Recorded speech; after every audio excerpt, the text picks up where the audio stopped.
Hello, everyone. Welcome to this week's Investment Trends, where we discuss the latest news in the stock market and the economy. Today, I'm happy to be joined by our portfolio manager, John McKay. So as we head into trading on Monday, all three major indexes were positive for the year. This was despite some volatility that we have seen throughout stocks and also with some geopolitical risk and headwinds that we have also seen. Again, all three major indexes were slightly up on the year. However, once we started trading in the week on Monday, we saw some major headwinds as some artificial intelligence may cause some vast disruption in the stock market.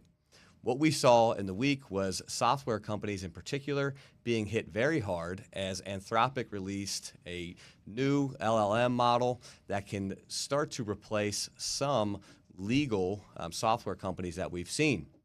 So the company Anthropic released its large language model called Claude, which could take some services away from Thomson Reuters and LegalZoom.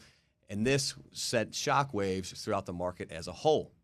What people began to worry about is what impacts this may have around the labor market with potential layoffs and some revenue streams for a lot of these software companies. This had a trickle effect throughout most of the technology sector in the stock market as that sector and the NASDAQ were down on the week. We also saw a great earnings report from Google. However, investors are now focusing on what their spend is for AI. So their spend for AI-related investments was much larger than expectations, and this caused the stock to drop on Thursday as much as 7 or 8%. However, the good news overall is that we saw a broader market rally. So the Dow Jones was still up positive for the year, and we saw a rotation into value-type companies such as Procter & Gamble, Coca-Cola, and Walmart. So although we did see a bit of headwinds in the tech market, it's now an even stronger play for some diversification. So John, if you wouldn't mind talking kind of what you're seeing as well. Thanks, John. Increased volatility was to be expected in early 26, with uncertainty regarding the administration's tariff policies. Obviously, geopolitically, we had the whole Greenland situation following Venezuela, and now tensions with Iran. So there's widespread uncertainty on that front, and a change in Fed leadership really leaves monetary policy up in the air. With that, institutional impatience for AI monetization has created a hyper-focus on every aspect of earnings calls. Despite strong earnings with Meta, Microsoft, Google, Apple, and Tesla, we've seen widespread tech disruption. Microsoft is expecting 38% growth in their cloud computing, and that was deemed not good enough due to their AI spend. Yeah, so a lot of the volatility that we've seen, I know we've talked about this, but when you get ETFs or when there's, even margin trades or things like that, or, algorithms that we see these stocks hit, seems to like it could perpetuate things when a sell-off begins to happen. The magnitude of passive investing now amplifies any large market moves.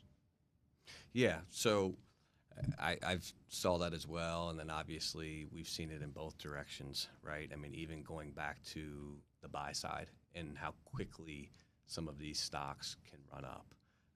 And obviously when the market is priced as high as it is, where we're hitting record highs, a 2, 3, 4% swing, which was uncommon in the past, seems to be more and more common now. The other area of the market that we have seen that has caused a lot of conversation is the commodities market and also looking at Bitcoin. So Bitcoin is at a 15-month low. It dropped below 70,000, and a lot of investors are somewhat surprised by this. Others might not be as surprised, but from what we've seen in the crypto market, the difficult thing with Bitcoin is that there's no underlying income, there's no underlying cash flows to really price a Bitcoin and to show where that should be. So what that oftentimes leads to is a lot of speculation and how much someone might be a believer in Bitcoin, and there's no real gauge for driving the price of it. Also, looking at gold and silver. So gold and silver came off of also record highs last year. Excellent performance in 2025. We see Trump appoint a new Federal Reserve president, and those two, stock, gold and silver, saw a pretty sharp drawdown. And that drawdown is continuing on as it's believed that the new Fed chair will be a proponent of a strong dollar.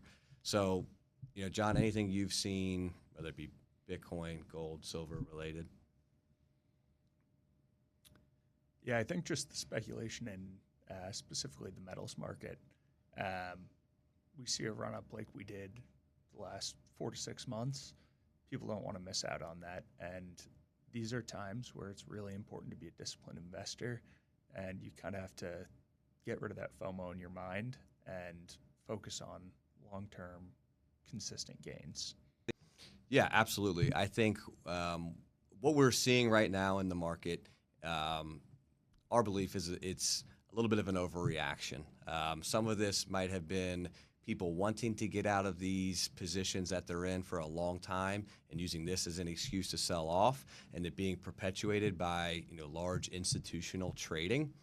However, if you date back to what happened in last April, where we actually approached a bear market with the S&P down almost 19%, and then we ended up closing the year out in double-digit positive returns.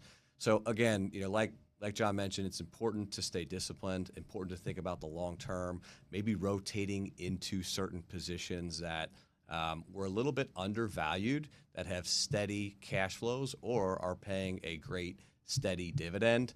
Now is a good time to examine your portfolio and see if these trades make sense.